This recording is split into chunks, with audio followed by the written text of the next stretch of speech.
means, once again, it is time for the McMahon Helmsley.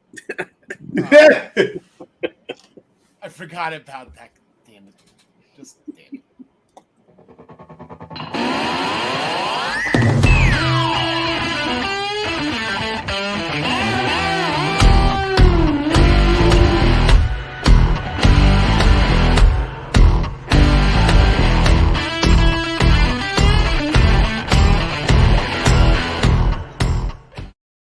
Ladies and gentlemen, welcome to the Essential Wrestling Podcast. Powers, as always, by the Eastern Observer. You can taste the power. I actually have a double cold open today because in other news that somewhat involves wrestling, also involves around the Marvel Cinematic Universe. For those that know, this past weekend was San Diego Comic-Con. And apparently the Afternoon Hall H is where, that it's a big event for comic book guys and whatever. They announced the new Captain America movie, which I believe is coming out in 2024. And it is Captain America New World Order. New World Order. So it'll be interesting to see who gets cast as Hulk Hogan, Scott Hall, Kevin Nash, and that. Maybe Pac, maybe a Big Show appearance. Who knows? That'd be fun. But also the other big announcement, as we know, coming up on August 17th, She-Hulk drops. The new Disney Plus series, She-Hulk Attorney at Law, and they had a quick glimpse of She-Hulk that looks pretty good. So that sounds awful. I thought for sure you were going to make a China reference there, but okay. No, she don't take that shit. Oh, on the bottom part of our screen, the double cold open, John DeConnie, our first ever PWP champion, the living legend. Always glad to have you. I had two cold open. Normally I'm struggling for one. This week I had two fall right into my lap. That's good stuff right there. You just don't get gifts from heaven like that all the time. Yeah. How are you today, John? Everything good? Not bad. Good to be back with you as always. There you go. And on the top part of our screen, right next to me as always. And number 4, John Smith. John, how are things with you today? Good, man. I'm not wearing any pants. Nice. I'm wearing shorts. I'm wearing shorts, though. Oh, okay. I was going to say everybody's ready for a pants-off dance-off. I think that was a cold open way back. I think it was like the early episodes, like episode 12 or 11. You ready for it? I think both your faces were like, why? Anyway. On today's episode, Jericho and Kingston shredded each other in with barbed wire at Fyter Fest. Alex Shelley with a huge win on Impact, and for the first time in his career, will challenge for a world title. Shout out to Alex Shelley. Zoe Stark returns in a big way at NXT. Gary Mehaffy is with us to discuss NXT UK and the UK Championship match this Thursday between Ilya Dragunov and Wolfgang. We make our picks for this week's upcoming shows, which, as always, sponsored by ProWrestlingPick'em.com. Play against your friends. Play against the universe. And guys, she'll like it too. Oh, yeah. We're going to main event the show with the Road to SummerSlam. And don't forget to tune in this Saturday at 2 p.m. for our SummerSlam special. We're going to main event the show with Raw and SmackDown, and that is going to lead us in to Saturday afternoon. Let us be your kickoff show to the biggest party of the summer. But here are the roll-up standings going into this week. Let's see where we are. There we go. Raw's got a 7 roll-up lead on AEW. I think Raw, SmackDown, they're going to hold steady right now with new creative. We'll get into that as well. I don't remember Hunter being big into the roll-up thing as much as Vince is. So this might have just gotten interesting. This might be the opening that AEW was looking for to take this thing. But we're going to curtain jerk the show with Ring of Honor, Death Before Dishonor, the quote-unquote, I guess I want to say the rebirth, even though they weren't really gone for all that long. There we go. John DeConnie, apparently in Ring of Honor, I don't want to say this is a tradition or not. I don't want to speak for Ring of Honor, but as co-main events for the Ring of Honor Championship and the Ring of Honor Tag Team Championship, apparently there was a coin flip. And I guess whoever wins the coin, I guess they pick their spot in the show. And I guess Gresham won it. I don't know. So the show main evented with a 2 out of 3 falls for the Tag Team Championship. And wow. That is wow. Yeah, when we do our year-end awards, it's going to be a shame that 2 of the greatest matches of the year are going to be performed by FTR, but they were both performed under the ROH banner, so they're not really going to be in contention for the AEW match of the year. This is, here we are again. So this match went about 43 and a half minutes, and I'm going to try and fight my every urge to spend less than that amount of time describing it. So I'm going to try and jump just to the falls here. Some really good psychology in this match. You had the fact brought up that the Briscoes at one point made the 2 out of 3 falls match kind of their niche in Ring of Honor. And at one point, they won 4 of them in a row without losing a fall. So 8 consecutive falls in these 2 out of 3 fall matches. So, of course, it was perfect when they took the first fall in this match. After about 16 and a half minutes, they hit the Doomsday Device on Dax. The Briscoes take the first fall. They go another 13 or so minutes. The Briscoes remember that, they're not above a little heel tactics. Cash gets whacked with the ring bell, but they only get a two count out of that. And FTR turns it around. They hit the big rig on Jay. And for the first time in 5 consecutive 2 out of 3 fall matches, the Briscoes lose a fall. We're now at 1-1. They go for a while longer.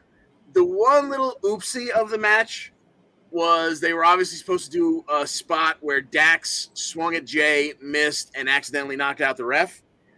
The ref didn't stay close enough to Jay, so Dax had to overextend and leap of 3 feet to make contact with the ref for the ref bump to get him to roll out.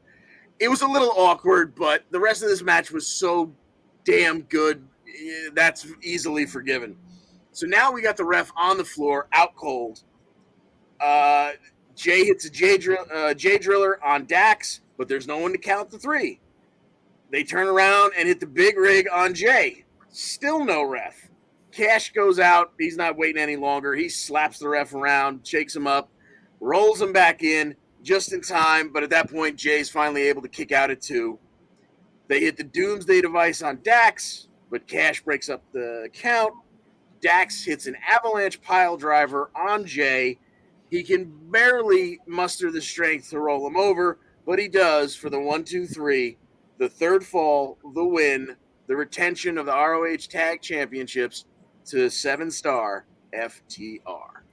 Yeah, that was absolutely incredible match. And that's what tag team wrestling's supposed to be. And the funny thing is, if you give other tag teams, we were just talking about the New Day and the Viking Raiders, give them 40 minutes, let them just tear it down. And I won't say it would be better, but it would be just as good. That was absolutely incredible. Big win for tag team wrestling. Big win for for FTR. They retain the Ring of Honor Tag Team Champions going into the new era still. And then the funny thing is, heard over the weekends too, rumors and speculation that the Briscoes signed. I guess they signed for Ring of Honor, and Ring of Honor specifically. They're not going to be in AEW. They're not going to be in Impact anymore. They're just specific to Ring of Honor. Yeah. And but there's still no TV deal announced. They don't know what's going on here with that. And that leads us right into John Smith. I guess another rumor.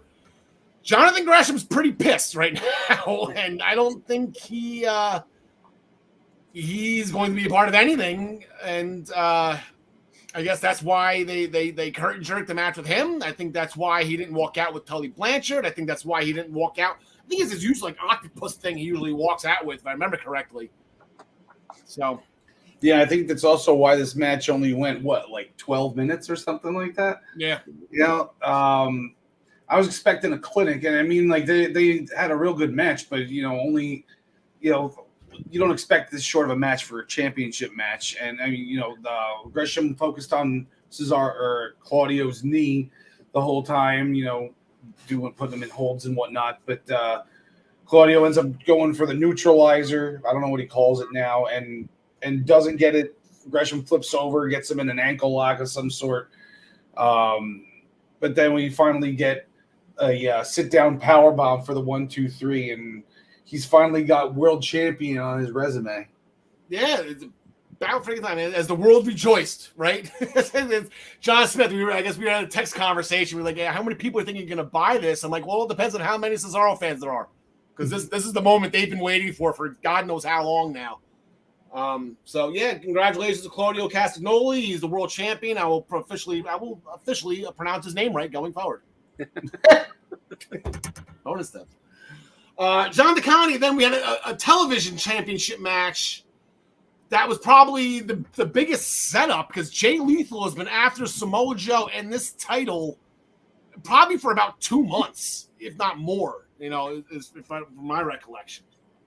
Yeah, he's been talking a lot of trash. Joe's been mostly off TV, so Lethal had been carrying the whole build, which is why I picked the way I did. But anyway, this match went about 12 and a half minutes, but they were out there for almost 20 because they went at each other on the ramp and started brawling, and it was 5, 6, 7 minutes before they even made it into the ring to start the match.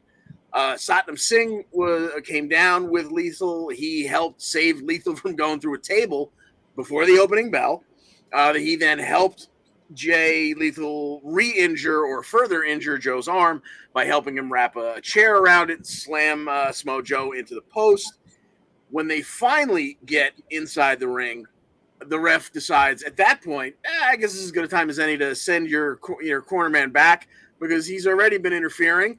So Singh is very surprised to find out he's not going to be able to stick around. He makes his way backstage. They finally start the match. And now Dutt didn't come out initially with Jay Lethal. So he comes out around the 11-minute mark of the actual match. He distracts the ref by coming down with the steel pole that had been used on Joe a couple weeks earlier, and he purposely drops it so that the ref yells at Dutt and is clearing the steel pipe as behind the ref's back, Jay Lethal picks up the television strap and clocks Samoa Joe with it. But Joe kicks out at 2. Lethal goes for another lethal injection, but Joe catches him. He's got him in the RNC, but Lethal drops and turns it basically into a stunner. Lethal then tries to roll Joe up, but Joe kicks out and kind of that you're right between my leg. He kicks out kind of like Asuka does and transitions right into the Asuka lock. Mm-hmm. Joe right into the coquina clutch. Lethal is forced to tap. 12 minutes, 26 seconds, and still your ROH television champion, Samoa Joe. Yeah, this card didn't disappoint. This card did not disappoint as well. As I continue right down the list, Wheeler Yuta defeated Daniel Garcia with the seatbelt.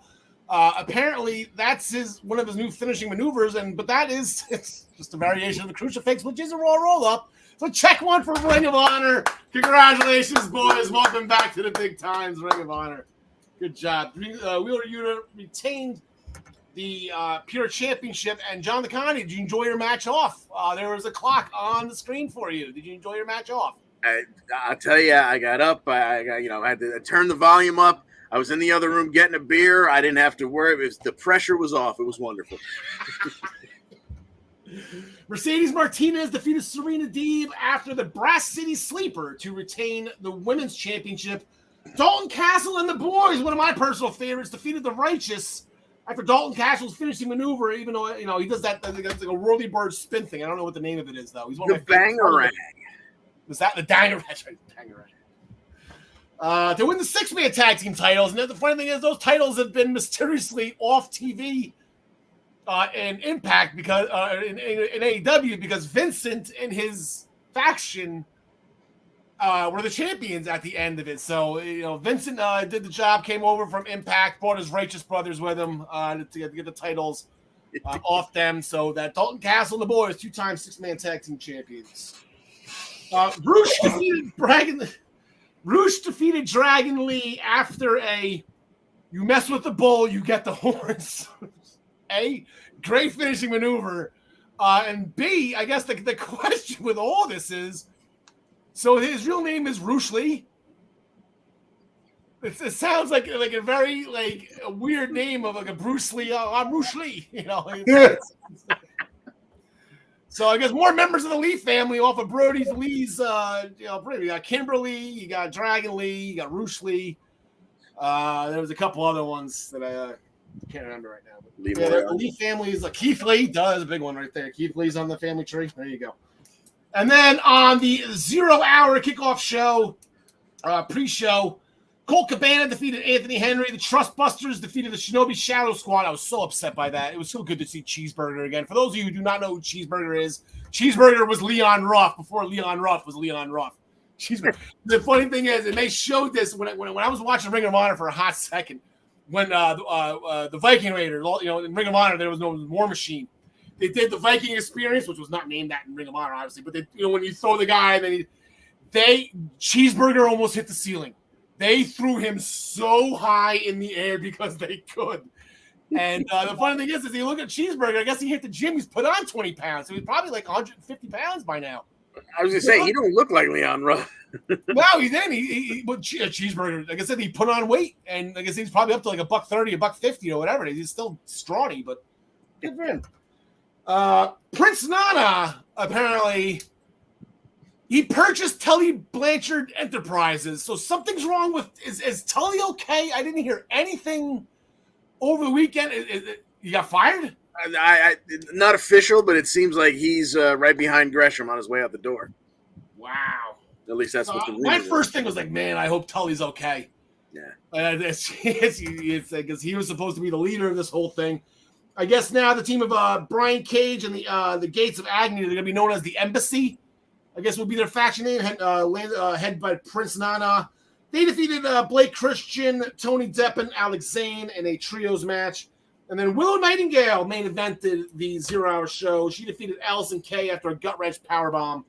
Willow Nightingale seems to be like a crowd favorite. She's I won't say the No Way Jose of the female gender, but that's the vibe I got. She's very excited and she gets the crowd into it. So everybody loved her. So here are our standings for the first for Ring of Honor after the first show. Myself, John DeConi, had the same exact picks.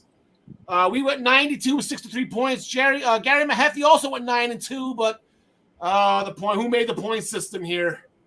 You get that world title match wrong. It cost you. So John Smith 7-4 also with 51 points. So that is where we are in the standings with Ring of Honor. So gentlemen, John Smith, we got a couple minutes here. Your thoughts from what you saw the first ever Ring of Honor pay-per-view. Is this good? Is this going to be around to stay? Anything off the top of your head? I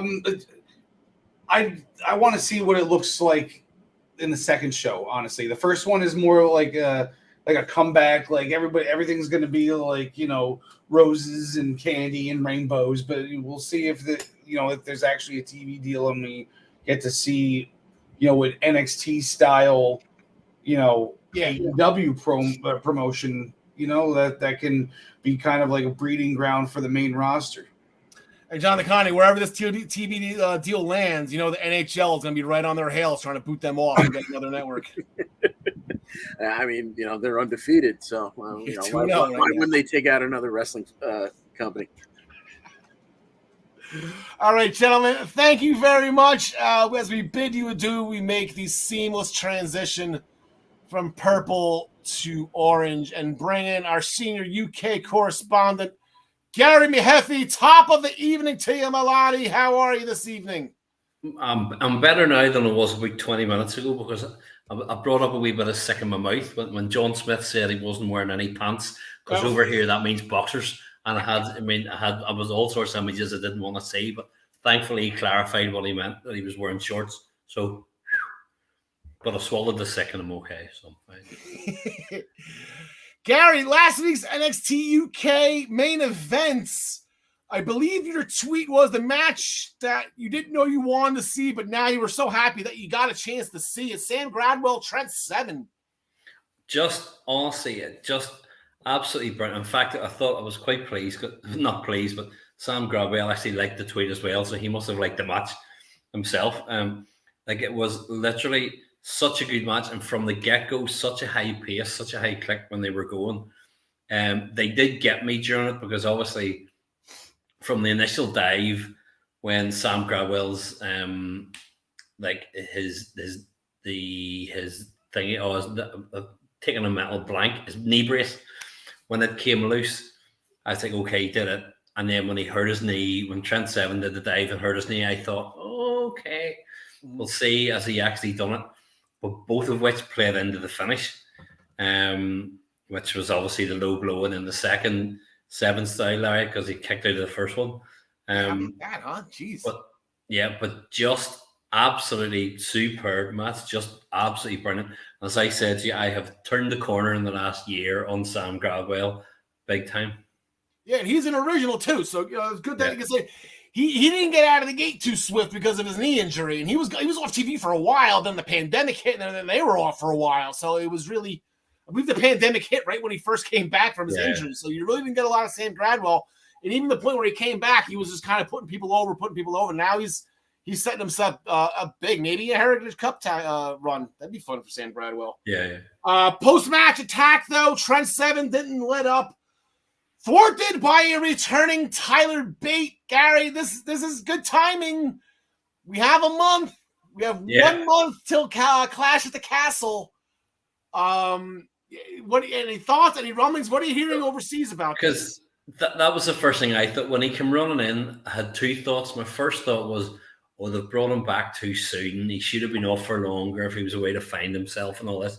And my second thought straight away was, Al's right. I think they're going to do this. A Clash at the Castle was my first thought. So I am fingers crossed and toes crossed that this is going to happen. I do think they should put an NXT match on it, and I do think that both of them would be the perfect one. Well, good news, Gary. The right guy's in charge for that match to happen over the weekend. If Hunter wants it, that would be, as you would say, Gary, brilliant. Oh yeah. Speaking of brilliant, big win for Isla Dawn. I did not that I'm going to say I didn't see this coming, but normally Isla, she kind of, it's just been putting people over and she's just been getting away with her shenanigans backstage and whatnot. But and then you throw in the ring with an NXT star that's kind of, NXT wrestlers have a pretty good record overseas at the moment. And Isla Dawn with a big win. Yeah, I mean, I was surprised that she beat Fallon Henley, like we talked about it last week. And I'd seen it. I figured that Fallon Henley would beat her, but I'm glad to see that Isla is, and it's obviously that she did need a win that's of some description, but I figured it would maybe be against somebody like Myra Grace or something like that, as I said. But say they put her over Fallon, which is good. So yeah, that was good. Good for Isla Dawn. Get her. She's getting in shape. You can tell she's thinning out, and the character is just gone on its own. And she's been absolutely great. And I get excited now when I see her on TV. I'm rooting for her. Good for her. Gary, this is probably the saddest episode of the East End Bookie I think I've ever seen. Although Noam Dar's teddy bear t-shirt or whatever the hell he was wearing. Incredible Noam Dar. But did you ever get in touch with Molly Grace? Did you ever find out how much she won? No. And in fact, I was saying to John at the Conti before we started that one of the guys in the list on the queue to get his money back was actually LJ Cleary, who's wrestling on AEW Dark tonight against Pac from the OTT match from Friday night. So there's a couple of people I know who were getting money in, so I'm quids in here. Should be okay for if I need a wee loan, it should be all right. And I think they made it a point to say that Wolfgang won the most. I think Wolfgang's pretty kind of put shot in the poorhouse. I did like it at the end. That has to be said when Johnny Saint actually turned up at the very last one. I said, unbiased officialdom for you, but he smacks him in the back of the head. I haven't seen Johnny Saint in years. He's here to collect a gambling debt. All right, Johnny Saint, good work. For those who don't know who Johnny Saint is, he's the commissioner of NXT UK. Like Sid Scala does not run NXT UK. So Johnny Saint does. So it was funny. That was good. Dave Mastiff, Josh Burrell, Gary, you kind of I think you called this one as well. Well, you called the handshake at the end. I think you just a way around it. But the Bomber got the win, and good showing by Josh. Oh, it really was. It's one of these how to make somebody in one night. Like Josh lost, but the moves that he did, including the Fosbury flop dive at the outside and stuff. I mean, he really, you could argue he was the better man in the match, and then lost it. But yet, everybody at the end had watched him over the last couple of months move on a wee bit and on a wee bit and on a wee bit.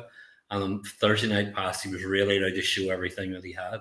So fair play to him. So then Amelia McKenzie versus Nina Samuels. I couldn't have picked a winner in this. Nina never wins, and Amelia's job is to lose right now because of her character. I'm like, oh my God, who the hell actually wins this match? This stems back from, I guess, Amelia just blowing off the Nina Samuels show after a conversation that Amelia actually wasn't even involved in. But Amelia's back on the winning page right here. She got is, and I could see it sort of linking into a few other things, because obviously there was a backstage segment earlier on between Sarai and Mako Satomura. Yep. And you can almost imagine, like we've thought for a little while, that Amelia's been given funny looks and thrown a bit of shade. And you could almost imagine her going, well, hold on, I'm winning matches and I've been here for ages and you're giving her the match, why not me? Yeah. And it could just be another layer to it. So honestly, like there's no rush. These storylines in NXT UK just keep building and building and building to their natural progression. So hopefully I think this will be another one. Well, Gary, I have it in my notes right here. If you watch closely, if you watch that conversation, I'll tell you the exact reason why Miko gave the match to Sarai and not Amelia. She used the word please.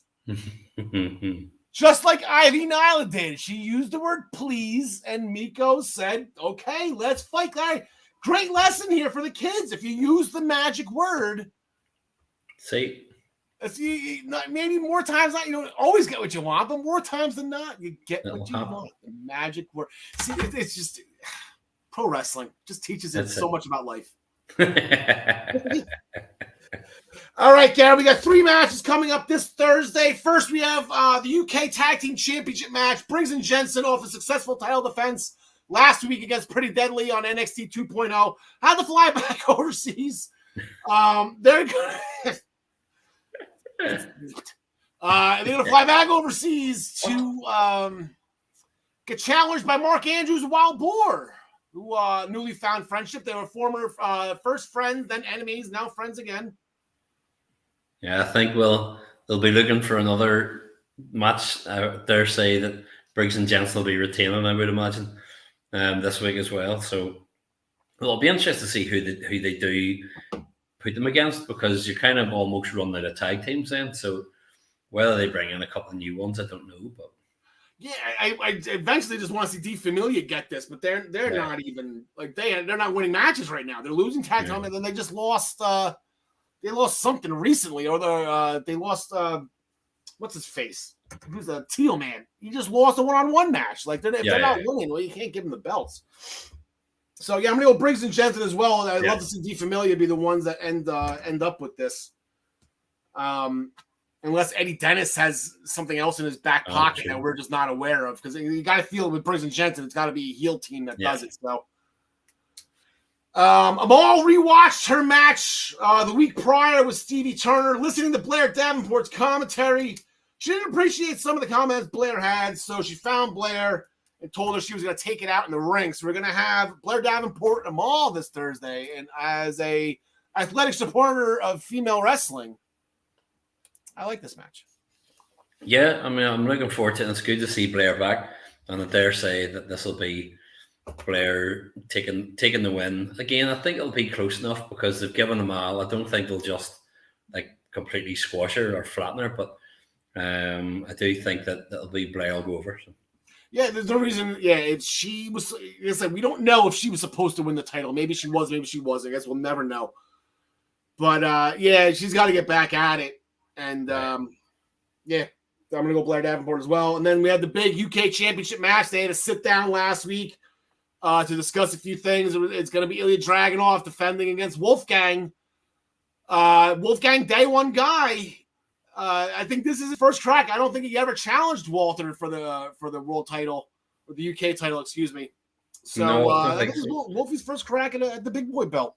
Yeah, and it's interesting too, because when they had the sit down, all I could think was we actually do need more main eventers at the minute, and different main eventers, because you've had Walter who left, and Rampage Brown who was out injured, and Joe Coffey who was thereabouts, but he's in, he's out, he's doing the hokey cookie and all that. So you're kind of going, like what's going to happen. So it'll be interesting to see. I dare say if it happens, it'll be Ilya going over. So Yeah, it's good to see Wolfgang getting moved up a bit. I like that Wolfgang's getting the shot, and I like that. It's I'll be shocked. I'll be shocked if Dragunov drops it to Wolfgang. Yeah. That's 2 belts. That's the 2 major singles titles for Gallus that Joe Coffey couldn't get done. Yeah. So there's a story there too. If Wolfie does get this done, you want to see. Joe Coffey was pretty happy last week when Mark won, or 2 weeks ago when Mark won the Heritage Cup. But I don't know if he's going to be too happy if Joe. Joe's trying twice for that title. He made it 2 takeovers to try to get that title from Pete Dunne and from Tyler Bate, or from Walter, excuse me, and he couldn't get it done. So, Gary, thank you so much for joining us as always this week. We will talk. Can't wait to talk to you next week about these matches, and we will see you for those of the UK. Gary, I guess as I said in pre-production, I wanted to make the official drop that we were doing this during your segment, but 30 years ago, Gary, 30 years ago. Tell you what, it's unbelievable to think it's 30 years ago, and I remember going to the house at the top of my street where a guy was getting on pay-per-view, and we went to his house to watch it. It was the first time I'd been to somebody else's house to watch one, so I remember that night well. Great match, but I can't believe it is 30 years ago. Yeah, I remember watching that show. I remember watching that show live as well. Like, you have Randy Savage versus the Ultimate Warrior. How are you not main eventing with that? Like, why are you main eventing with the Intercontinental Championship? Like, as a young age, it took me a while to put 2 and 2 together. I'm like, oh, duh. Yeah. Okay. Now it makes sense. So, Gary, thank you so much for joining us. We will see you next week. Yep. See you then. Have a good one. You too. We'll see you Saturday, not even next week. We'll see you Saturday. Yeah. Now it brings back in John Smith. That will bring back in John DeConnie as we go to Fyter Fest week 2. Who's got this match? John DeConnie. John DeConnie. Barbed wire everywhere. You had a shark cage involved that wasn't over the ring. I guess maybe the arena that they were in didn't allow for a cage to be hung over. I guess the ceiling maybe too low. It was almost like they were sitting in the crowd, just like elevated. So they weren't up all too high. The fear of heights that 2.0 was worried about, that didn't come into play. So that was good. Yeah, it wasn't much of an effort or an issue because they didn't spend a whole lot of time in it. Almost immediately after Jericho and Kingston got at it, Ruby Soho, a pal of Eddie Kingston, was just hanging out at ringside. Well, Tay Conti came down to jump her. She comes down in ringside. She takes a swing at Ruby. Meanwhile, barbed wire madness is going on next to them. But Anna Jay comes down. We saw last week some words between her and her former bestie, Tay Conti. Weren't really sure where she stood. And then she punched Ruby, and all the questions were answered. So Anna went about lowering the shark cage. Conti grabbed the keys off the timekeeper or whomever had them. She went over there and freed the Jericho Appreciation Society. They all gang up on Kingston. That brought out Claudio, Santana, and Ortiz to kind of neutralize them, and they kind of dispersed out into the crowd. Back into the ring where Jericho is in the stretch plum. And not only is he in the stretch plum, but they're using a strip of barbed wire. So Jericho's being, stuck or choked with it or whatever. It's looking bad. But the one person who wasn't in the shark cage, because we hadn't seen him in a little while, Sammy Guevara showed up. He saves Jericho with a I forget. I think he had a tennis racket or something like that. I forget. There was a low blow involved or something like that. Some piece of plunder. Then Jericho grabbed that loose piece of barbed wire, wrapped it around his arm to aid him in hitting the Judas effect and getting the 1-2-3. He gets the win. Match only goes 13 minutes or so. It was plenty bloody. There was plenty of mayhem going on.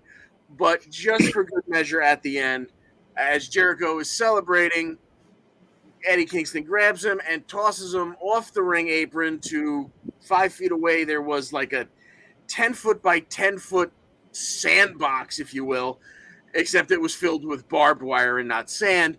Jericho lands in it. It looked like he landed with his neck on a piece of barbed wire, so I thought it was going to be uglier than it was at the end. We ended the night with Jericho screaming in agony, bloody like you wouldn't believe, but he got the W. Yeah, and a broken nose too, apparently. I guess Kingston, went with a chair shot or something. I don't know. It was a complete accident at the top of that chair or whatever. It hit Jericho in the nose and ended up breaking it. So, yeah, one. These death matches, though, they never seem to, hit expectations, to me at least. It was better than a bomb not going off in the middle of the ring at the pay-per-view, but it was still. Sparklers. Yep. John DeCounty then made a match with Darby Allin, Brody King. You kind of called it. You have your exact quote because you made fun of yourself on the conversation thread. Something to the effect of, there's no way in hell Brody King should lose to a man a third of his size, but it's Darby Allin, so that's exactly why it will happen. Yep. Well, it looked like that was what was going to happen because my man. Brody once again choked Darby out just like he did at the end of Royal Rampage, dropped him to the floor unconscious. He somehow gets up just in time to slide back in before the 10 count, and that's where I'm sitting at home going, yep, this is where he, does some kind of jumping, twisting, this and that and the other, and he somehow gets the win on this man that there's no way in hell he should beat. But the second he slid back in, King grabbed him right up, dropped him for a gonzo bomb. 1, 2, 3. Brody King gets the win. But wait, there's more. King goes about putting the boots to Darby afterwards, laying in a little bit more punish. And it's Sting. Sting comes out to save his buddy. Lights go out. Lights back on. Malachi Black appears. He's nose to nose with Sting. What's going to happen here? Before they get a chance to really go at it, Miro's music hits. Now, if you remember a week earlier, Miro kind of got involved or had something to say about the House of Black, but Miro's not quite sure where he stands. He asked his God, was the House of Black here to fight me or to recruit me? Well, Miro came about halfway down the ramp, locked eyes with Malachi Black. That's how we went to commercial. We don't know, we had no reports of them brawling afterwards. We still don't know, does Miro get added to the House of Black and make them murderous? Yeah, how do you stop that? Yeah. Or does he have a really fun time going through each one of them, which is probably where we're headed, but we just don't know at this point. League of Nations. Birth of the League of 2.0. John Smith, we had a match with Christian and Luchasaurus against the Varsity Blondes. I was excited for about 5 minutes. Yeah, if that's what you want to call it, a match. It wasn't much of a match. No, the intro. Yeah, Christian's music I get excited for. True. Yeah. We're everyone. So Christian starts the match, but not really. He tags Luchasaurus in. Luchasaurus destroys the Varsity Blondes for like about a minute and a half before Christian decides to tag himself back in to make the cover for the pin. So match is over. We all knew that was how it was going to go down. I don't think we all thought it would be that short of a match, but whatever. But then Cool Mint Listerine music hits, and out comes a bottle on a rope. Oh no, that's the commercial. Jungle Boy comes out. Luchasaurus gets in his way, but then steps aside. So now it's a face turn for Luchasaurus as quickly. So he's the new Big Show, basically. And that was a pretty quick face turn, heel turn, face turn. Yeah, we get Jungle Boy chasing Christian into the crowd, but we don't see much of it. Anything after that, I think. Maybe they showed it after commercial or something, but might have missed it. I just love Christian still has it in him. Like when he tagged himself in, he positioned himself to face the hard cam. Like that's just a WWE thing to do, but he knows it's the right thing to do. Turn him around all the way so he can look up to the camera. I thought that was funny. I don't know why that's in my. That match was so short. Christian faced the hard cam for the pinfall. And then there was a what was supposed to be a trios women's match turned into a tag team match. I guess Leela Gray couldn't make it for whatever reason. Jade Cargill, Kiera Hogan defeated Athena, Willow Nightingale after a jaded on Willow. As we go from week 2 Dynamite to week 2 Rampage, John Silver, actually still on Dynamite, John Silver tried to give the Butcher and the Blade Butch shirts, which I thought was fun. Because he's such a fan, the Butcher and the Blade, because he's the meat man. He's such a fan, he likes the Butcher. You get it? It's Johnny Hungry. Yeah. Butcher and the Blade proceeded to beat down Silver and Reynolds until Hangman came to thwart the attack. I didn't know that was still a thing. Hangman Page and John Silver, they had a tag team match on Rampage. They defeated Butcher and the Blade after a buckshot lariat on the Big Butcher. Jay Lethal defeated Christopher Daniels after a lethal injection. Britt Baker and Jamie Hayter defeated Inaction after a lockjaw.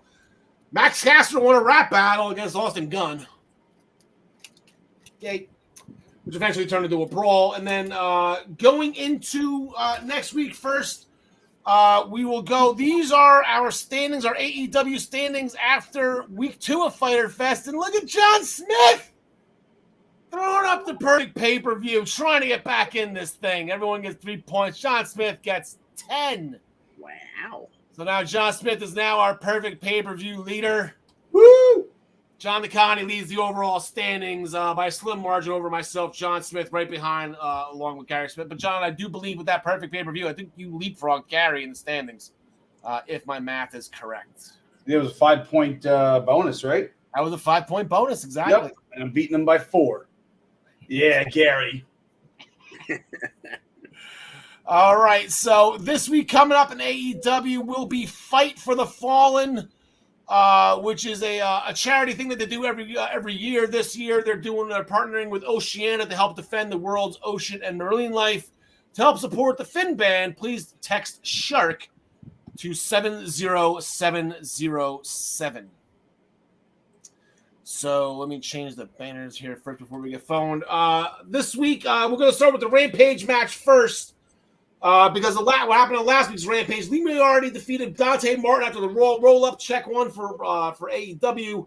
But he was holding on to the ropes. Matt Sydal didn't like that underhandedness of the victory. So now Matt will step into the ring against Lee on Rampage. It will be student versus teacher, John DeConnie. And I hate saying it that way because the teacher should have the respect that he listed first. The teacher versus student. Yeah, I'm gonna say I didn't think Moriarty was gonna win last week. So when he did, I don't think there's any reason why he should lose to Matt Sydal. So give me Moriarty. John Smith. Yeah, sure. Yeah, it seems like this is going to be the new thing now. Lee's going to be cheating to win, and I guess it wasn't. I don't know if it was an official heel turn. I saw something, on Rampage on Facebook. Rampage, somebody big heel turn. Oh, Lee Moriarty. So we'll keep it going with Lee. Might as well, right? And then tomorrow night on Dynamite.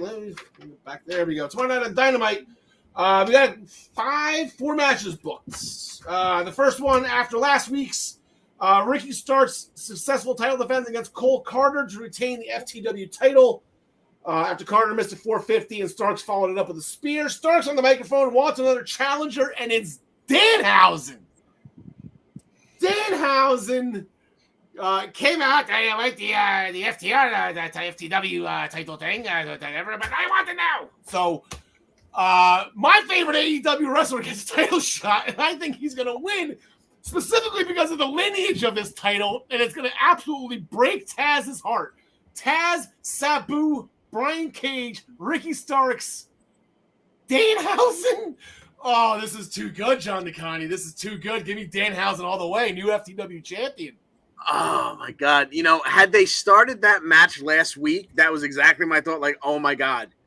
Danhausen's going to take the belt here. Yes. But the fact that they wait, I felt like that was the moment. So now I feel like maybe Hook comes out and Danhausen thinks his buddy's out here to help him, and instead he makes sure that the FTW title stays with Team Taz. I'm gonna say Starks retains, but I like your thinking, and I think it's not crazy that it might happen. Yeah, I forgot about Hook and this whole thing, and that is a huge Where does he go? You think of John Smith? You think he'd stay with his father, and or maybe he's the one that tries to get the FTW belt back, and Danhausen just kind of like Toro Yanu's his way to victory after victory to keep it. That'd be funny. There's a lot you can do with this, and they're not going to do any of it. Yeah, I don't think they're going to give Danhausen that belt. Sorry, Al. I curse you. Okay.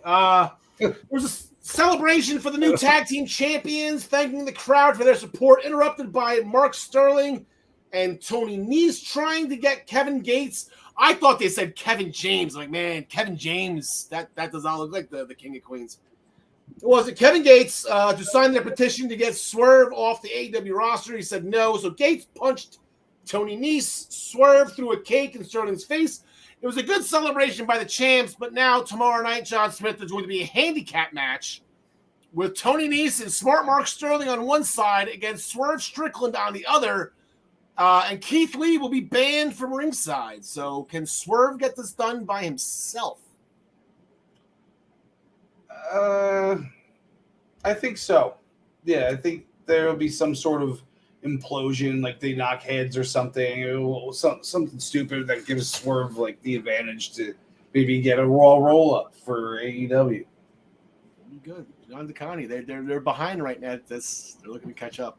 Yeah, I mean, like I understand that Sterling's issue is with Swerve, but this would make so much more sense if Keith Lee was the one in the handicap match, because then he could literally just pick Nese up and beat Sterling with him. Yeah, handicap match works better with the big man, but I think Swerve still gets the job done here because, no offense to Tony Nese, but nobody cares about Sterling, and I don't see them. They're not necessarily doing anything with Nese other than using him to get Sterling on TV. Exactly. I was about to ask that. Tony Nese has been on every week, it seems like, for a while now. Like, I didn't realize that. Like, I don't know. I just shot. Like, oh, Tony Nese again. Tony Nese again. Like, he was just so bastardized. I mean, he was great on 205 Live, and he was a great champion. He won the title at WrestleMania. I mean, he's got a huge, it's not that he was bad, but it's like, wow, good for Tony Nese. Good for him. Good for him. AEW stands for All X WWE. Oh, yeah. That makes sense. Or all future WWE. It's going to be funny how many, when those contracts get up, how many go back now. Like, the whole game is. I don't want to use the word game changer, John Smith, because I believe the box, whatever AEW page doesn't like that word. But we're going to be getting a little Adam Cole, baby. Yeah, like Adam Cole's going to be WWE champion. I can't wait until Adam Cole comes back. There was a backstage with Thunderstorm. Rosa says she will defend the women's championship against Mayu Yamashita. John Smith. Wait, did you just say something? No, I did not. I'm just pronouncing a name. Too soon. John DeConnie, go. Thunder Rosa retains. Moving along. I thought the standings were awkward. Now it's really awkward. Jesus Christ. All right, we all go Thunder Rosa. Bryan Danielson makes his return. I guess he wasn't planning on it. He didn't say he was going to be gone for a long time. This has been like 4, 5, 6 weeks, something like that. I don't know. So he's got Daniel Garcia. Daniel Garcia and John DeConnie coming off a loss at Death Before Dishonor in a great match. So see what Danny G can do here.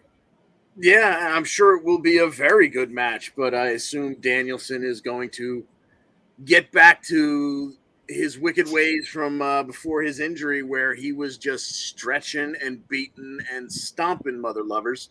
So I'm going to say Danielson takes this. John Smith.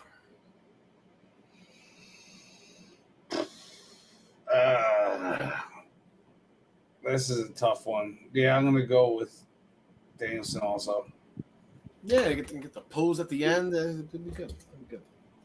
And then John DeConnie, I remember last week, the best friends against the Blackpool Combat Club. Like, I can't remember why would these guys even fight? Wheeler Yuta, I forgot about that when they mentioned Wheeler Yuta used to be with best friends, and he turned his back and went with Regal once they formed this thing. And then I believe he got hazed and whipped. They got his head shaved, and then Wheeler Yuta is now a part of the Blackpool Combat Club. Whatever the initiation is for that. Blackpool Combat Club defeated the Best Friends after Wheeler Yuta rolled up Taylor with the seatbelts. That's 2 for Wheeler Yuta in 1 week. 4 different companies. I believe somebody else just did that too. I think didn't Liv Morgan just do that? 2 roll-ups in the same week under different brands. Anyway, Yeah. but that's going to lead in to Jon Moxley. He's going to defend the interim AEW World Championship against Bruce Lee. John Smith. I'm definitely not Bruce Lee.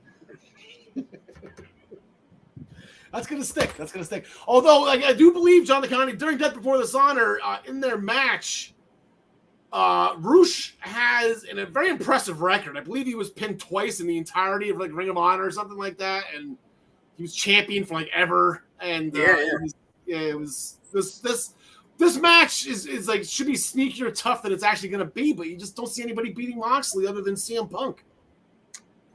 Exactly. In fact, it's almost a waste to use Roosh in this spot because he's almost certainly going to lose. Just put him with Andrade and let them go after the tag titles. That's going to be something to watch. But I think Moxley retains here. I don't see any reason why he wouldn't. Now the big question is if Moxley messes with the bull and gets the horns. Mess with the bull, you get to it. Great name for a finisher. I like it. So that will do it for AEW as we go to Impact Wrestling, and that match, the more and more it went, John DeConnie, Alex Shelley, Chris Sabin, incredible match. We all knew that. I believe, they fought 7 times. I think Phillips said, not Phillips, whatever his name is. Tom Phillips said on announcing they fought 7 times. There was 1 no contest. Sabin won 5 of them. Shelley snuck in the 1, and that it's. I hit the wrong graphic. It was just an absolutely amazing match, and the more and more it went on, the more I'm like, oh my God, Shelley's going to win this. Shelley's going to win this. I think Shelley's going to win this. And Shelley brought his A game. He was vicious in that match. That was not nothing to sneeze at. That was absolutely great. Absolutely, and you know what? I think before the match even started for me, I had made that turn in my head. Because they were just talking about it so much, he's never had this. It's his turn. It's his time. And by the time the match started, I was like, yeah, it really makes sense. Obviously Sabin and Josh was a fantastic match for the X Division title, and it would be again for the world title. But Shelley hasn't been there yet. Yep. Well, here we go. They went for almost 26 minutes, and it was everything you wanted. A winner was us, without a doubt. Sabin hit the clothesline from hell, Michigan, and set up for the cradle shock. Shelley escaped. He countered into sliced bread. He got a 2 count. He transitioned right in the Motor City stretch, but Sabin used that as a roll-up and gets a 2 count on Shelley. They get back to their feet. Shelley hits the shell shock. 2 count again. Again, Shelley uses Sabin's shoulder shooting off the match to roll him right over and snatch him into the Motor City stretch once again. This time he's got it locked in good. He wrenches back. There's no choice. Sabin has to submit. Alex Shelley is moving on to face Josh Alexander for the Impact World Championship. Afterwards, they raise each other's arms. There's some sportsmanship. There's a hug. These guys are great friends. But doesn't last very long because Diener and Joe Doring come down. They're trying to prove something to EY. They jump the 2 of them. But there's another friendship connection going on, and it was alluded to earlier in the show. Shelley's not the only tag partner of note that Sabin has had. In fact, his old tag partner supposed to debut this week. Well, they weren't letting it go because Diener and Doring were lumping up Sabin and Shelley. Kushida arrived a week ahead of time to make the save as the show ends. The time splitters are back. They're at least in the same company again. So who knows where this is going, but Kushida's an Impact, and that's a good thing. John Connie, our buddy Jack's chiming in now. Wants to know what your WrestleMania win percentage is. I know it's over 500. John Smith and I believe, are at 5. I'm under 500. Well, I know he's the best out of the three of us, Jags. I can tell you that right now. By far, he's the best out of the three of us. And I had a miserable the year that Bianca won the title after winning Royal Rumble. Mm-hmm. I had a miserable Mania. So I don't know where I am overall, but I know I had one where it got ugly. Well, tune in to Saturday, April 1st at 2 p.m. It will be our WrestleMania 30 I don't even number yet. Special. April 1st. No joke. 39. WrestleMania 39. Yeah, 39 already? Wow. There was a backstage promo with Honor No More. OGK wants the tag titles. Vincent wants Heath. Eddie Edwards again chews out PCO for not helping or protecting Vincent when he got when Heath got him with the what did he get him with the wake up call? Attacked him. I can't remember the name. The roster cut. No, that's Cardona, right? Wake up call. Wake up call. Again, PCO just Eddie.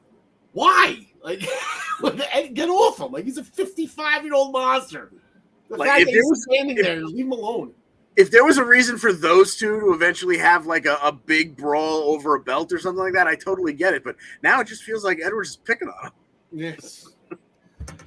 So, John Smith, we finally have a team name for Chelsea Green and our beloved Jersey girl, Deonna Purrazzo. Vexed. Yeah, I thought she might have chosen maybe like Taylor ham, egg, and cheese the way she's been looking lately. But wow.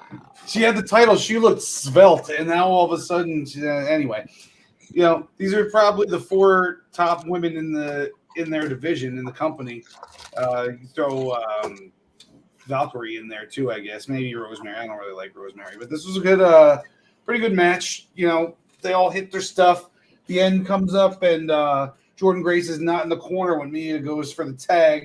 So she turns back around and gets double suplexed by Vex, a.k.a. Taylor Ham, Egg, and Cheese, for the victory. And then they are given a title shot afterwards backstage, the tag title shot. Yeah, they wanted a shot. They just beat the Knockouts Women's Champion and the number 1 contender. They wanted a Knockouts Championship match, and Gail Kim said, nah, how about we'll give you guys the tag titles instead. And speaking of the tag team champions, Rosemary, Taya, and Jessica. Jessica is turning into Taya Valkyrie, which is hysterical, and that's going to drive Rosemary absolutely crazy. So that tag team championship match scheduled for emergence on Friday, August 12th. Again, Impact, for whatever reason, going up against both SmackDown and Rampage. John DeConnie, we have a busy night ahead of us that night. Yeah. So that's going to be fun. John Smith, we had an X Division championship match as well. Mike Bailey said the week before, hey, Diener, he didn't have to attack me. If he just wanted a title shot, he could have just asked.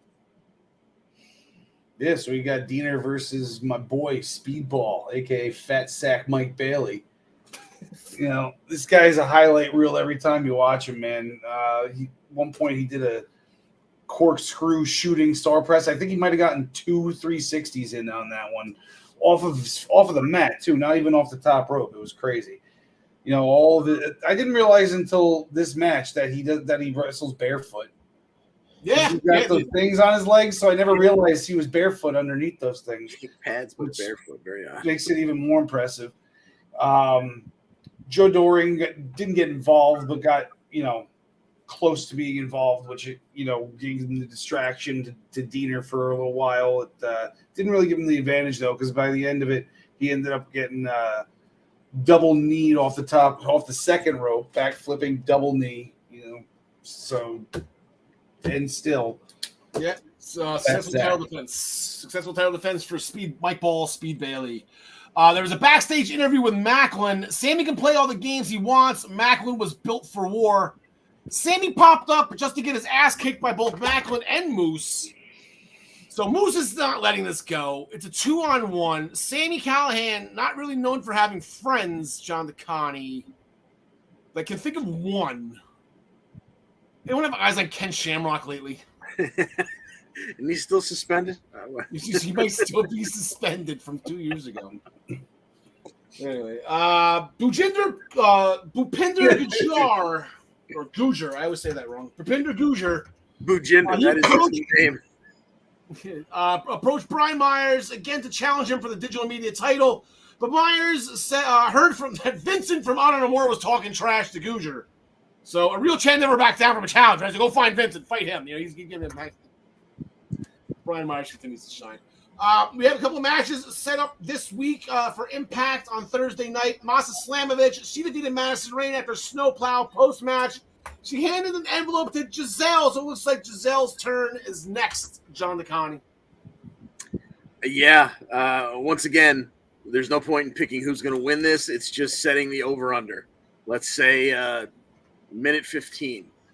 Madison Rayne just sitting right at the bottom going across minute 13. I forget what Tennille was. She was probably around the minute 15 mark as well.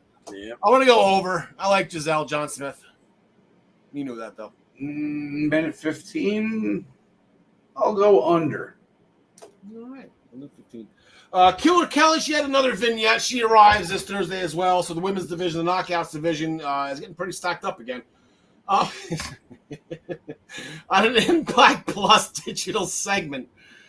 Johnny Swinger solved the mystery on who Laredo Kid actually is. It's Bob Seger. I guess you didn't know that. So Swinger isn't happy that Bob Seger was coming in Impact to screw his career, just like Swinger did when he stole the girl from Seger years ago. So here comes, I guess, Laredo Kid doesn't speak English. Here comes Trey Miguel to just back off Johnny Swinger. Ziggy Dice. We have this tag team match this Thursday night. They're taking Johnny Swinger and Ziggy Dice off BTI, and they're putting him in the ring against Trey Miguel and the Laredo Kid, John Smith. Sorry, Bob Seger and Trey Miguel. Bob Seger. Yeah, give me Trey's team. Yeah, good call. John DeConnie, bonus point. Yeah, I think even if it was Bob Seger, I'd still take Trey Miguel's team.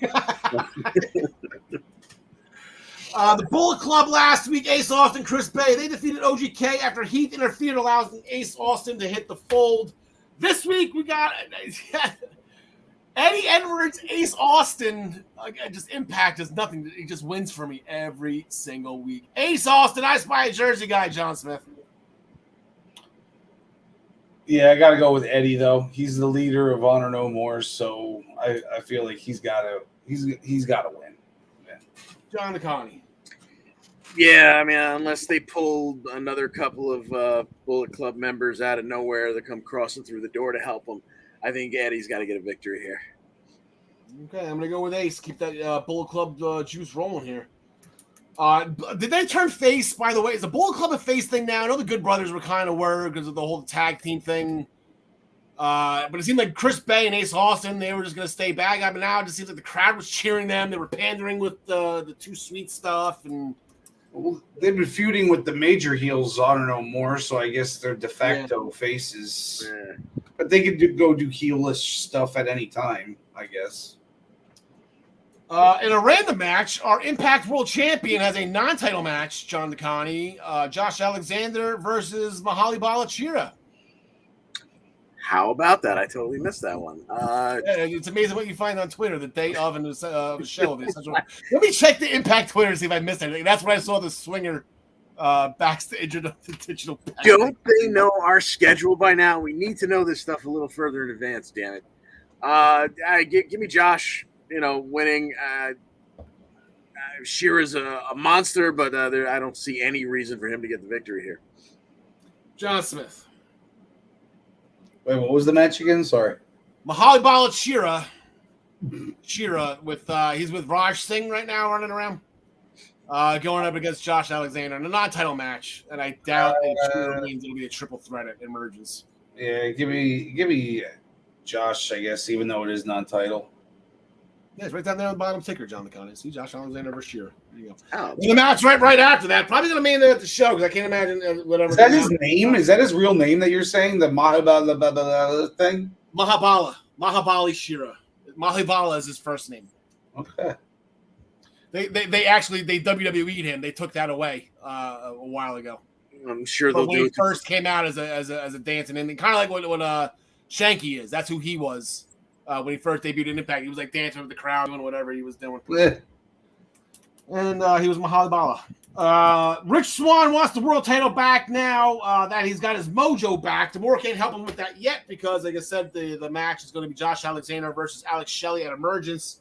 But next week, Rich Swann gets to fight Kushida, who John Nakani said returned at the end of the main event of last week's show between Alex Shelley and Chris Sabin due to his relationship with Alex Shelley as the Time Splitters. And fun fact, isn't that how Kushida debuted in?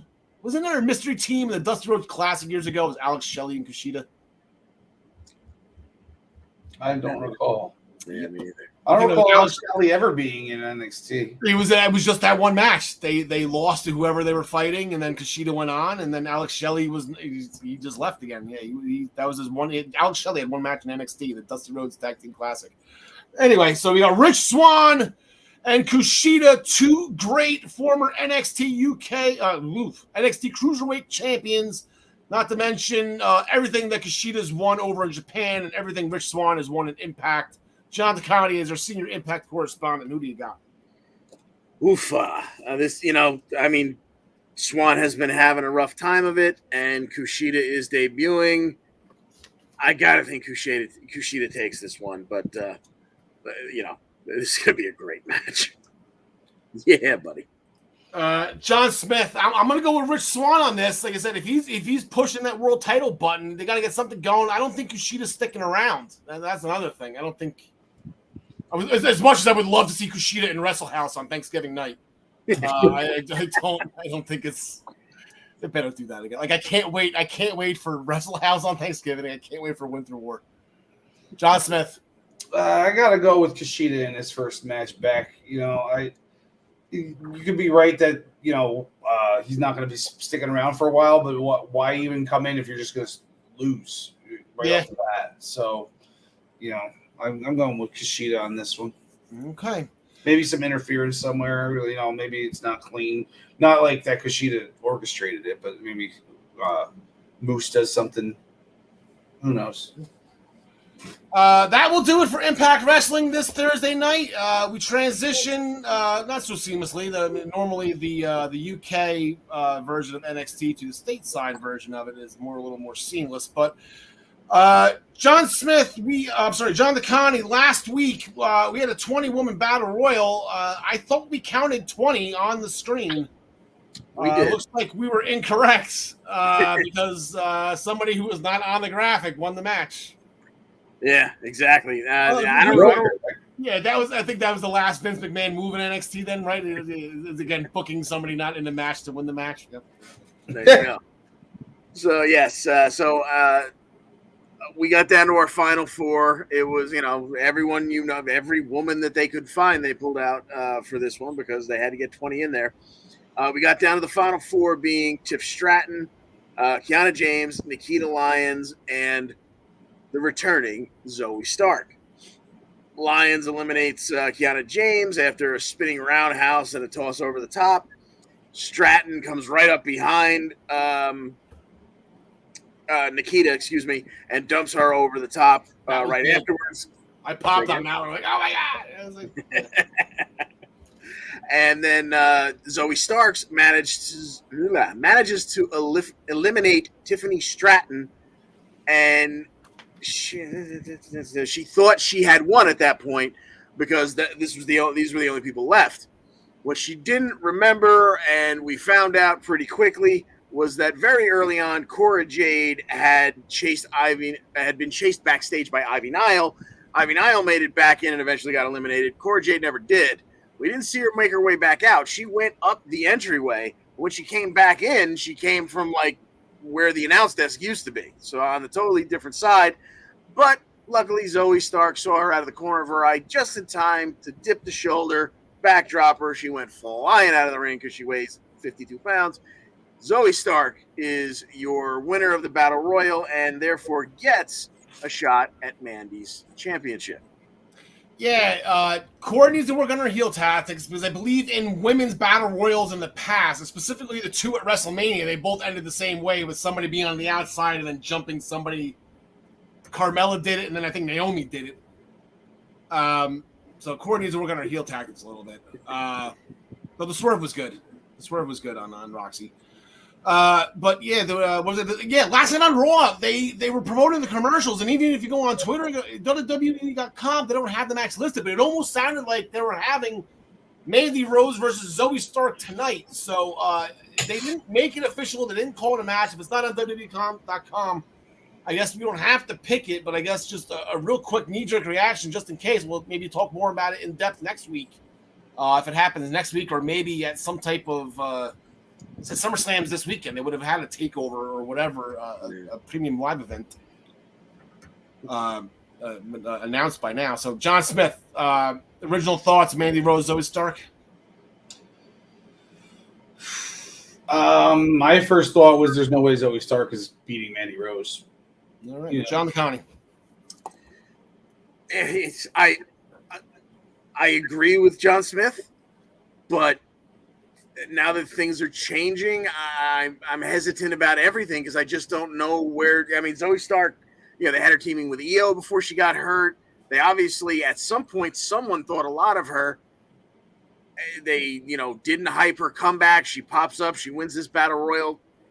I'm going to say she doesn't win, but that would be one of those, hey, it's a new day in the company things to do. So yeah. I'm going to be holding my breath throughout that match to see exactly how it goes down. All right. Hunter's a big Zoe. I can see her just losing this, and then we see her on SmackDown next week. Hunter's a huge fan of hers. So there's an in-ring promo earlier in the night with Cora Jade. She was pissed that Roxy went right after Mandy instead of concentrating on the tag team titles. Roxy is a selfish bee. And then she went full Medusa on the tag team championships. And what I mean by that, there's Alundra Blaze back in the day was WWF Women's Champion. Contract expired while she was still champion. So WCW signed her, and she brought the Women's Championship to Nitro and dumped it in the garbage can. Pretty reminiscent. Not as drastic, but pretty reminiscent there. Nice callback. And apparently Alundra Blaze was on Twitter applauding Cora Jade doing the reenactment. So good for that. John Smith, the Irish Ace made his in-ring debut for NXT as he wrestled Cameron Grimes in the opening contests. Yeah, I'll tell you what, this is the match that Cesaro and Gresham should have been. I'll tell you, because this was JD McDonough focused on the knee. Grimes was selling like mad. They did all sorts of, innovative maneuvers and stuff. So definitely worth going back and watching. You got Joe Gacy in the crowd, as kind of a distraction for Grimes, because I guess they're going in that direction.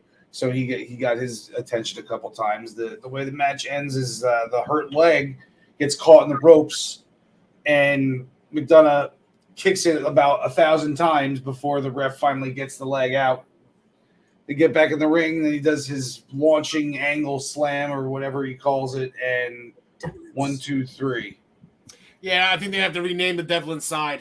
So that was a great play on words. Devil Inside. Absolutely. That was a great play. A great name for a finishing mover. Post-match, Grimy was not too happy. Joe Gacy approached him, and Grimy answered Joe Gacy against everybody else. Not now. Like, he's just said, this is not fun-loving Cameron Grimes anymore. He is upset. Braun Breaker did an in-ring promo. We'll go right back to JD McDonough. JD wanted his attention, so now he's got it. McDonough appeared on the Titantron, saying he's going to dissect Braun, specifically Braun's shoulders. So that match to happen eventually at some point down the line.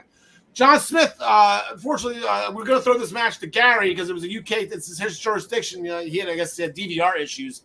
So we'll throw it to you. Pretty Deadly, trying to regain the belt that they held so proudly overseas. Yeah, well, doing it in quarter-length cow print long sleeve shirts and tassels on the sides of their brown corduroy pants. They're tasty. Next. Yeah, they came out with cowboy hats. It was a yeehaw. They did the whole thing. These guys are priceless. I love them. Yeah, good. Like, a winner is you whenever these guys come out. Like, it's not even their matches. It's just like their whole gimmick and aura is unbelievable. But this is the longest match I've ever seen with Briggs and Jensen. They can go. What wasn't anything spectacular. Fallon Henley got involved a couple times playing tug of war with one of the belts. With towards the end of the match, then kind of a distraction, setting him up for the clothesline sweep double team maneuver finisher by Briggs and Jensen for the 1-2-3. But I guess Pretty Deadly's going to end up complaining that Fallon got involved. So I think that this isn't over with. So it turns out I was right all along. The dyad turned out to be grizzled young veterans, and I'm shocked. I did not think that those two were as big as they were, or maybe they just wrestled a smaller tag team that one time where I'm like, okay. Well, it could have not even been them wrestling under those hoods this whole time, and then they just decided that it would be these two, Yeah, if it was them, they were wrestling with multiple sweatshirts on or something like that, because those dudes were just bigger. They are now going by the names of Rip Fowler and I believe Jagger Reed. Yeah. Is James Jagger Reed? I would have went with Phil McCracken. Phil McCracken. Tell you what, Gibson looks weird without the goatee and everything. Oh. Hey, but you know what? It could be where they were in Future Endeavor. I was worried about them for a very long time because they had been absent for quite some time. So I was. Axiom made his debut. He defeated A-Kid after a Liu Kang kick that A-Kid used to use. Interesting. Dante Chen. Interesting. Another important member of the Lee family, Wesley, the Dragon Lee or Roosh Lee, he's going to fight Grayson Waller tonight. I missed Wes's interview. I forget what I was doing. It was a week ago. I don't remember what I did today. But it's going to be Wesley. It's going to be Grayson Waller, John Smith. I like this match too, a lot. Yeah, just given the way that they push Grayson Waller, I think he's going to end up taking this one. Okay. John DeConnie, Wesley, he's got that, he's been winning a lot of matches. He probably hasn't. Didn't he beat Senga? He's been winning a lot of matches. We didn't really think he'd survive the split up of MSK, and now he's just beating all these guys. So this has been a good little run for Wes. Yeah, but like John said, the way Waller seems to be just below that upper tier of NXT, and the fact that Wesley mentioned that he's not done with Trick yet, he's just going to Waller first. Something tells me we'll see Trick get involved and cost Wesley the match. I like that as well. Roderick Strong defeated Damon Kemp after Tony Nese came up on the Titantron and showed them both that the Creeds got jumped. Damon went to go help, but Roddy pulled him back and hit him with a jumping knee and then pinned him. And then ran off to go help, and he was yelling at Damon, "Come on, hurry up. What's taking you so long?" I was cracking up. That was probably the best Roddy Strong, like the best 3 minutes of Roddy Strong I've ever seen. That was hysterical. But it turns out there was an interview with Diamond Mine. Tony D's got them all fired up. Diamond Mine wants to prove that they are the strongest family. So there's going to be an 8-man tag team match, or an octo match, I guess is they call it in AEW, maybe. I don't know. A quads match, right? No, octo match. I don't know. So anyway, it's going to be it's going to be Tony Bish, it's going to be Stax, and then it's going to be Legado del Fantasma. It's going to be Cruz, and it's going to be Joaquin going against Diamond Mine. And when I was writing my notes, Roddy's doing this. Roddy, they're the strongest family. Do you think Roddy hired to take the Creeds out? Did he hire Tony D, John DeConnie? Ooh, very interesting. I mean, he has been throwing a lot of little fits. Like, nobody listens to me. Like, he's starting to, I don't know. I'm going to say Tony D takes it here, but yeah, I think this continues the schism in the Diamond Mine that leads to Roddy getting bounced from his own faction. By the way, John Smith, schism, that name is taken. I believe that is what the Dyad and Joe Gacy are called. Yes. So Joe Gacy, schism. Like, oh my God. Never seen that spelled out before. Schism. Wait, what are we picking again? The 8-man. We have I got the D'Angelo family. Do you think Roddy hired Tony D to take out the Creeds? No, I don't think that's the direction they're going with it. No? Okay. No. And then, oh, damn it.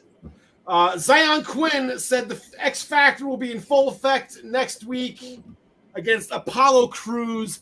I'm excited. I love the X Factors. All you do with the X Factor? No, I know everything. Just incredible. I'll never take that back. I know. Remember X-Pac with the X Factor? Yes, just incredible. And who was it? It was Albert. Yeah. And X-Pac. They're the X Factor. You're dealing with the X Factor. There you go. Zion Quinn's bringing it back this week, John McConnell. And just because of that, I could not possibly pick him for referencing something that made me think of X-Pac. It's going to be Apollo Crews. If you want to piss off Kenny P, start singing the X Factor music. John Smith. I'm going to say Zion Quinn, I don't think has won a match in the past 2 months, but he keeps on falling upward, which is incredible. Right. Yeah, I think he's going to end up taking this one. No, over Apollo Crews. Wow. Yeah. I think it's going to be, he's not going to be clean, but I think it's going to happen. Okay. So now we go from NXT tonight. Should be a fun show. And now we're going to be on the road to SummerSlam this Saturday. We're going to layeth the smacketh down from Friday night, where Stephanie McMahon started the show by stating that Vince McMahon, her father, has retired. It's officially said on Twitter. I said at the beginning of the show, she led a thank you, Vince chants that the crowd was all about. I guess real quick, John Smith, quick initial thoughts when you heard that the Vince McMahon era is officially over. After 30 years. You know what? You really want to know what my first thought was besides Triple H, because I'm a big Triple H guy. My first actual thought was he's not dead. He still owns the company. He can call in and tell them what to do at the drop of a hat. I feel, I don't know that for a fact, but I feel like, you're still the principal owner of the company. So you have final say. Whether you give final say to somebody else, it doesn't mean you can't call up and override something. So I think it'll always be Vince's WWE to a certain extent until he's dead. But I really love the idea of Triple H taking over creative, especially because of what he did with NXT for all those years. John Nicani. I 100% agree with John Smith that, until, God forbid, something happens to Vince, or until I see Raw and SmackDown start to look like the Black and Gold brand did, that got me so excited every week for the last 2 years. Well, 2 out of the last 3 years at least. Until I see those changes, I don't believe that Vince isn't involved. If he is retiring, he's absolutely earned it. If this was just a way for him to step away so that if he winds up getting in trouble, he doesn't have to sell the company because now he's not really involved in it, then so be it. I'm excited about the idea of Hunter taking over. I'll believe it when I actually see it look like his product. I think they had a pretty good start last night, but we'll get to that. But I saw a funny meme. I guess it was like Vince in a rocking chair, like with a kind of like a not like a mean look on his face, but kind of like. And it was Vince McMahon retired watching a 60-minute no contest draw between AJ Styles and Tommaso Ciampa. Gargano and Ciampa. Yeah, I sent you that. Gargano and Ciampa. I thought it was Styles. All right, Jay Gates coming in. There we go. Hunter is about to usher in the greatest. There we go. I like that. Jay Gates, they have the bodies. They just need the direction. I completely agree. We are all excited. I guess. Yeah, Kirk gets 60 minutes. So the show then continued. The Street Profits did an in-ring promo. They're fired up for SummerSlam, interrupted by Theory, letting everyone know he's cashing in at SummerSlam. Been saying that for a long time now. Interrupted by the Usos telling Theory to keep Roman's name out their mouth. A brawl ensues. Theory sides with the Usos and to attack the Street Profits. And here comes Madcap Moss down to thwart the action. John Smith. They clean house, turns into a 6-man tag. Yeah, we get Usos Theory versus Moss and the Profits. It was a pretty long match, right? Not that long, I guess. But it's coming up on the bottom ticket. It only took 2 seconds if you just let it scroll across. We're good. Where the heck is it? I thought I had it right here. 16. I'm on the wrong thing. I'm on the wrong episode of SmackDown. That's the problem. I'm on 2 weeks to go SmackDown. Okay, yeah, 16. Theory's been like the MVP lately. Everybody talks about what like Seth Rollins was doing a few years ago, and he was doing all those matches, pulling double duty.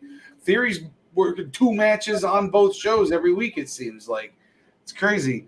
The Usos end up ditching Theory after giving him a nice super kick for his efforts, and then Theory hits, or that's after the fact, right? Or what am I thinking? Jesus Christ, I get all this stuff mixed up, man. Theory hit Moss with the briefcase. That's what happened. There you go. Word. Okay. Yeah, the post-match attack on Theory by Theory on SmackDown Moss continued until Brock Lesnar. But you thought, but Boston thought. Wait. Hold on. Yeah, all the internet turds like, oh, are we going to hear about how Brock Lesnar let us all down like they did with Sasha? No, because they swerved the crap out of us. Jay Gates, I feel like the breaking up of the Street Profits is not going to be moved. They are gold together, and I'm tired of the unsung guy turns on the better guy storyline. I don't think the Street Profits are going to break up. I don't know what they're going to do. I think they got to start running around with Bianca for a little bit just to switch, to spice it up a little bit or do something. Let the 3 of them win like these mixed trios matches together. I don't know. It's almost like they need the rub from her. She's catapulted way above where they are. So Brock Lesnar came down. He F5 Theory a couple times. Crowd went BS. That was fun. Face-to-face with Liv Morgan and Ronda Rousey. Ronda appreciates Liv and her passion, but no one in the locker room has more passion than Liv, except for Ronda. So, I don't think Theory going. John DeConnie, the one match we had previewed for last week, Ludwig Kaiser, Shinsuke Nakamura rematch.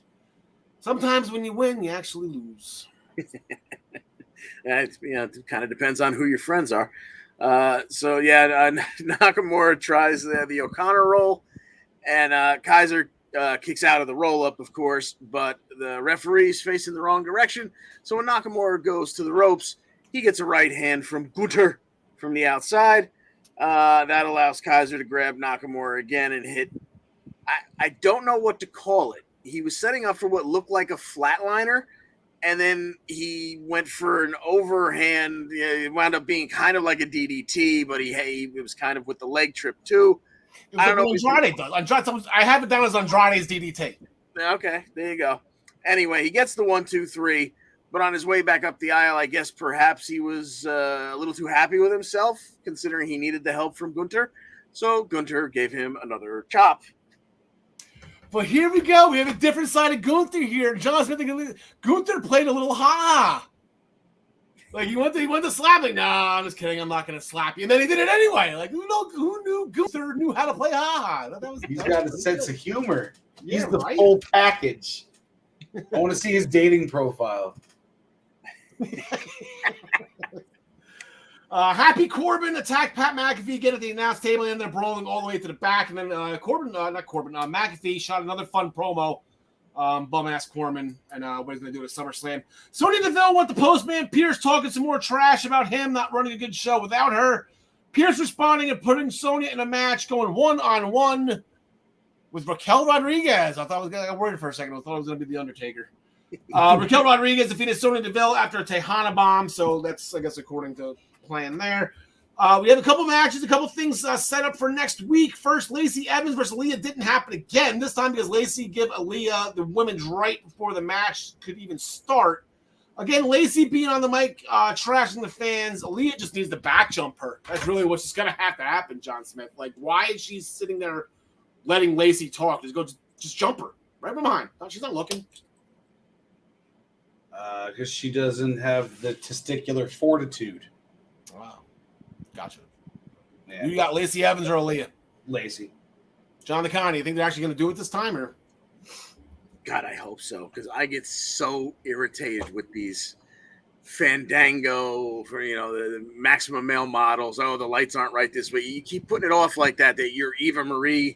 You're like you're okay. I get it. Once it's cute, twice is enough. You go beyond that, it's like all right, now I've lost interest in you. I don't care anymore. Yep. The Viking Raiders defeated Jinder Mahal and Shanky via count out after Ivar threw Jinder into the New Day doing commentary. We're going to get the Viking Raiders versus the New Day on Friday. A little upset this isn't going to be on SummerSlam. But this should be everything you could possibly. Again, this is going to be a great week of wrestling. This is like the 5th time I put this up for something I put up here. Hoping the Viking Raiders. I mean, I love the New Day, but the Viking Raiders just really need to destroy them, John McConney. Yeah, absolutely. I think I think we get a good match. I think the Viking Raiders matches since they've come back have been like 90 seconds. So I think we get ourselves a good 9-minute match. But in the end, I think the Viking Raiders win. John Smith. Yeah, it's the Viking Raiders time. I got them. Okay. Maxine Dupree appeared as advertised. She missed opportunity. John Connie. It would have been great for Jenny to do. But it looks like the Robert Stone brand just lost a member, as is Sophia Cromwell is now Maxine Dupree on SmackDown. So Maxine Dupree appeared as advertised, but the summer wear collection for 2022 was delayed. I was upset by that because I was planning on going to the beach last weekend, and I wanted to know what to wear, what was in the summer. I looked like an idiot at the beach this weekend, so damn it. Then the Brawling Brutes in-ring promo. Sheamus went face-to-face. Sheamus won't face McIntyre unless Drew's sword is banned from the ring. So here comes Drew with the sword.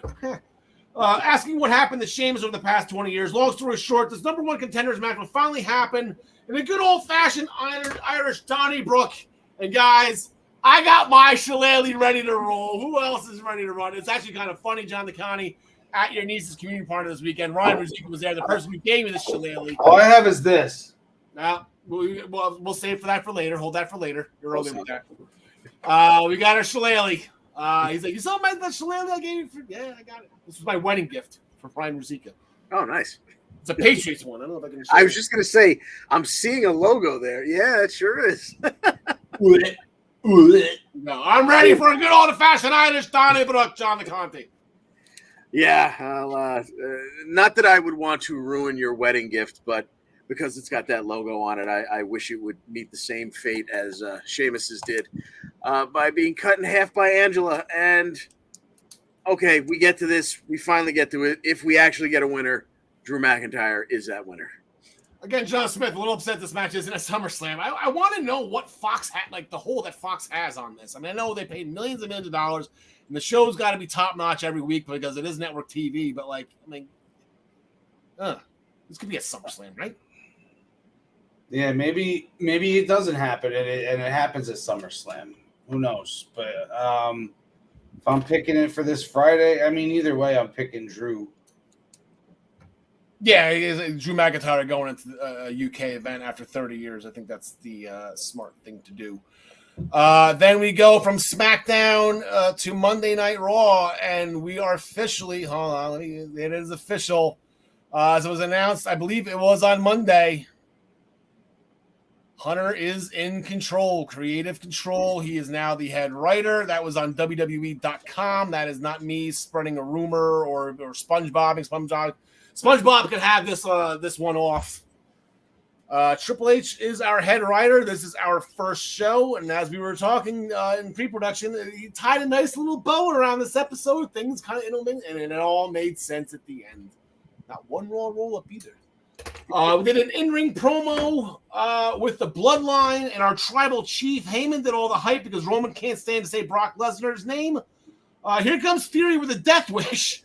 Roman shot him down pretty hard. Look on Theory's face was like a 5-year-old getting scolded for having bad grades or something. Like it was bad. Little scuffle between Theory and Jay, but Roman held Jay back to let Theory live to see SummerSlam. John Smith, Theory stayed in the ring past the commercial break, was immediately interrupted by Drew McIntyre.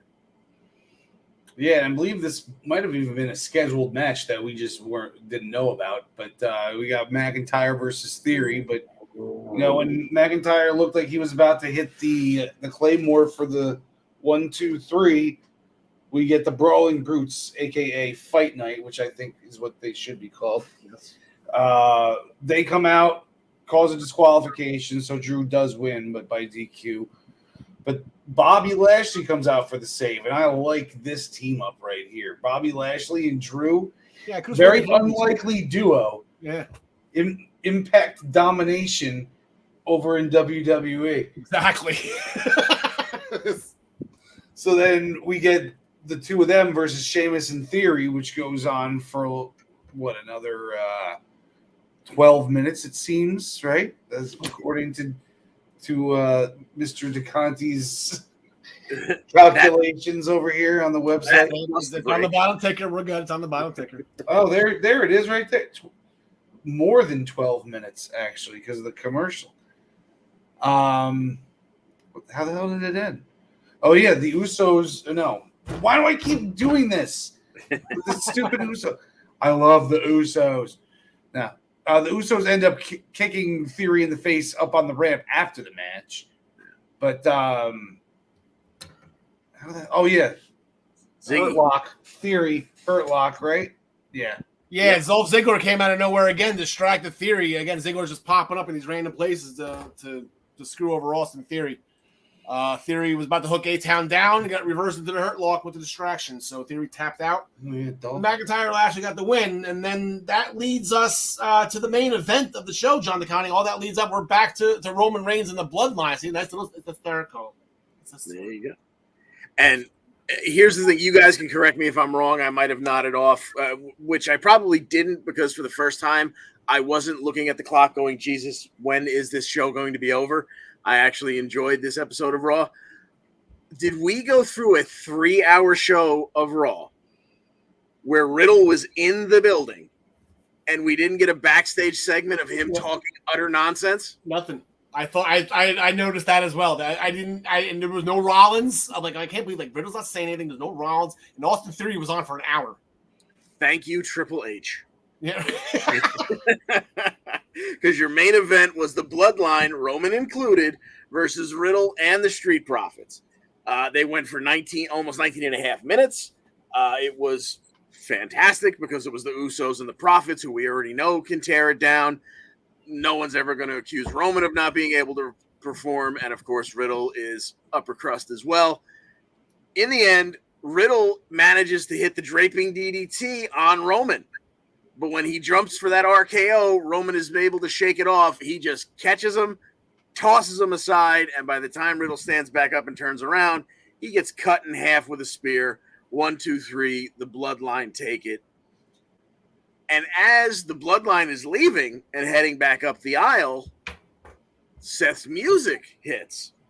Seth and Roman kind of pause right next to each other. They share a look. Maybe it's not necessarily friendly, but Seth is cackling like an idiot anyway, so it doesn't really much matter. But his business is in the ring. He heads down there. He's going to lump up. He puts the boots to Riddle. He winds up whacking him with the top part of the steps. Then he sets up both parts of the steps. He stomps him on the floor. Then he sets him up in the V there for the top part of the steps and stomps him inside the steps. There's no way he'll be at 100% at Super SummerSlam now because he's been stomped by Seth Rollins, which, spoiler, changes exactly what my thought is for the pick at SummerSlam. Anyway, and that's how the show ended. Jay Gates mentioned before, John DeConti, I think you were reading a thing that he says that the Street Profits are done after SummerSlam. One's going to jump the other. There's going to be a swerve or something. Any thoughts on that? I hope it doesn't happen. I think a year ago I would have believed that more when it was looking like Michael's Jannetty thing, but Dawkins has raised his game so much, I don't see any reason to split them apart. Doesn't mean it's not going to happen, but I don't want to see it. Rey Mysterio's 20th anniversary celebration. I see what you did there. celebration. There was a video. There was an in-ring promo with Dominic. He thanked everybody for their support over the past 20 years. Eventually, the Judgment Day appeared, and their scheduled match began.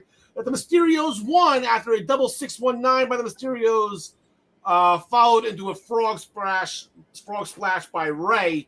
But then the celebration continued in the back. Ray took a shot at Cuervo, received a gift from Aaliyah. I thought that was a cobra. That's where my head went. I'm like, oh my God, there's a cobra in that present. Jake Roberts put the snake in Randy Savage's wedding gift. Anybody? SummerSlam or whatever, 1990? Yes, sir. Match made. I don't remember that. Turned out to be his old purple onesie ring attire from, I guess, the Halloween Havoc match for Psychosis. Yeah. Correct? All right. Yep. Rhea Ripley eventually showed up, and then the balls on Aaliyah. I said the balls on Aaliyah to step up to Rhea Ripley. But then I saw this, and now it makes sense. They got the same hair. Yeah, right, with Buddy and you. The old flame, the ex-girlfriend meets the present girlfriend. It never really goes. So that's why Aaliyah. And then she got pie-faced. They dragged Dominic out. They beat the crap out of Dominic. They put Ray through a table. Then after commercial break, Rhea Ripley kicked Ray, and I guess he had an injured shoulder. So, yeah, that match got set up. They're having a no disqualification match at SummerSlam. So we'll talk about that on Saturday at our special. Like I said, Triple H is the new writer that was announced Monday. He comes out. The first thing we see on air in a Triple H, the new era, is of all people, The Miz in a pre-air brawl with Logan Paul. I jump like, yeah, go get him. Like, I'm 5 seconds into the McMahon Helmsley era. I'm jumping out of my chair. I'm ready to roll with this. Later on Impulsive TV, I see what you did there too. Logan Paul calls out The Miz, but gets Maurice instead, then eventually gets The Miz, who every man measures his testicles. Yeah, we'll share that behind the scenes. We won't go over sizes now. Was that circumference or diameter that she was talking with those measurements? I don't know. She's French Canadian. It might have not even been, might have been metric. God only knows. Millimeters. Eventually, Ciampa came out to jump Logan Paul, allowing Miz to hit the skull-crushing finale as the crowd chants one more time. Yes. Earlier in the night, AJ Styles met Logan Paul, and AJ said, if there's anything you need, he'll be there for you. And Styles just let him get his ass kicked. Oops. Oh, Humberto Carrillo move right there, or a Kenny Omega move right there. One of those two. That was funny. Alpha Academy had a conversation in the back with Styles and Ziggler. It's an odd pairing. Then eventually challenged him to a tag team match. So that's where Styles was. I guess he was prepping for his tag team match because that was up right after Impulsive TV, John McConney. Yes, indeed it was. Yeah, this odd team of AJ and Dolph versus the Alphas. It only went about 7.5 minutes, but it was a good 7.5 minutes because obviously everyone in that grouping can work. And there seemed to be O'Connor rolls everywhere this week, but none of them actually led to roll-ups, which is usually the most fun part of the O'Connor roll.